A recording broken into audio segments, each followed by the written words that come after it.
শুধুমাত্র Bangladesh multiplex chain থেকে বরবাদের গ্রস কালেকশন 15 কোটি টাকা প্লাস। যদি সিনেমাটা পাইরেসি না হতো এই কালেকশনটা 20 কোটিতে গিয়ে দাঁড়াতো, আমি ড্যাম শিওর। এরকমটাও হতো তাণ্ডবের সঙ্গে মাল্টিপ্লেক্স চেনে বরবাদ চলছে, মানে যদি রোজ 4টে করে 5টা করে শো তাণ্ডবের চলতো, তার সঙ্গে একটা করে হলেও বরবাদের শো থাকতো, যদি পাইরেসি না হতো ছবিটা। কিন্তু এত কিছু করার পরেও প্রায় 2 মাস হতে গেল বরবাদ মুক্তি পেয়েছে, আজকে বোধহয় 55-56 দিন রানিং। শুধুমাত্র যে রেকর্ডগুলো বরবাদ ক্রিয়েট করেছে সেটাই তো হিস্ট্রি হয়ে থাকবে বাংলাদেশ ফিল্ম ইন্ডাস্ট্রির জন্য। অনেক সিনেমা হয়তো আসবে, অনেক সিনেমা যাবে, কিন্তু বরবাদ যেটা করে দেখিয়েছে সেটা আমরা কোনোদিনও ভুলব না, এটা মানতে হবে। এখনো পর্যন্ত গুগল ট্রেন্ডিংয়ে বরবাদ 1 নম্বরে অবস্থান করছে ছবি মুক্তির 55-56 দিনের মাথায় এসেও। এবং মোহাম্মদ আবদুল্লাহ ভাই, একজন সাকিবিয়ান ভাই, আমাদেরকে একদম ভিডিও প্রমাণ সহ পুরো ব্যাপারটা পাঠিয়েছে। এখানে আমি যে স্ক্রিন রেকর্ডটা অ্যাটাচ করছি, এই ভিডিওটাতে তোমরা দেখতে পাবে যে গুগলের ট্রেন্ডিং লিস্টে বরবাদ 1 নম্বরে অবস্থান করছে। এটা কোথাও গিয়ে বরবাদ টিমের জন্য একটা হিউজ সাকসেস নয় কি?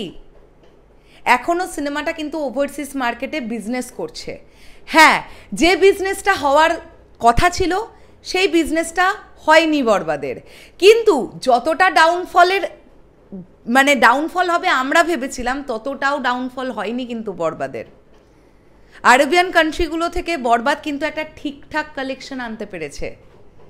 তো সিনেমাটাকে এতভাবে গলা টিপে হত্যা করবার চেষ্টা করার পরেও সিনেমাটা তার নিজের মেরিটে কিন্তু যতটা যা করেছে নিজের মেরিটে করেছে।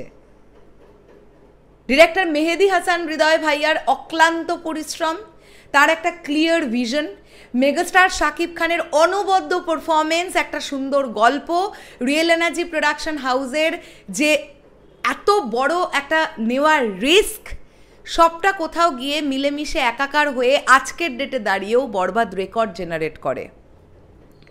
এখন হয়তো তাণ্ডব নিয়ে আমরা প্রচুর কন্টেন্ট বানাবো, কিন্তু তাই বলে বরবাদকে ভুলে যাওয়ার কিছু হয়নি। শরৎ মিউজিক ভেঞ্চার্স টিমের তরফ থেকে বরবাদ কেন্দ্রিক একটু কম ভিডিও আসছে, কেননা আপডেট আমরা সেভাবে পাচ্ছি না। আপডেট পেলে তো নিশ্চয়ই, আমি আগেও বলেছিলাম যে আপডেট পেলে তো ভিডিও বানাবো। আর 55-56 দিনের মাথায় এসেও যে গুগল ট্রেন্ডিংয়ে নাম্বার 1-এ অবস্থান করছে বরবাদ, এটা কোথাও গিয়ে একটা বিগেস্ট রেকর্ড বলে আমি মনে করি। হ্যাঁ, যাই হোক, আমি শেষ করলাম ভিডিওটা। অলরেডি স্ক্রিনে আমি রেকর্ডিং দেখিয়েই দিয়েছি, আমি আগেই বললাম। থ্যাংক ইউ আবদুল্লাহ ভাই আমাদেরকে এই স্ক্রিন রেকর্ডটি পাঠাবার জন্য। এবং তোমরাও চাইলে চেক আউট করে দেখে নিতে পারো, বরবাদ এখনও গুগল ট্রেন্ডিংয়ে নাম্বার 1-এ আছে। So congratulations to the entire team of বরবাদ। আমরা ইন ফিউচার, মানে 2026-এর ঈদে যে সিনেমাটা আমরা পাবো এখনো পর্যন্ত আমরা জানি, সেই সিনেমাটা নিয়ে আমাদের হাই এক্সপেকটেশন। আমার কোথাও গিয়ে মনে হয় বরবাদ টিম তারাই তো আসছে আবার নতুন সিনেমা নিয়ে, আমাদের এক্সপেকটেশন ফুলফিল হয়ে যাবে। এই পুরো বিষয়টাকে নিয়ে তোমাদের কি বক্তব্য কমেন্ট করে জানিও। তাহলে এখনের জন্যে টাটা।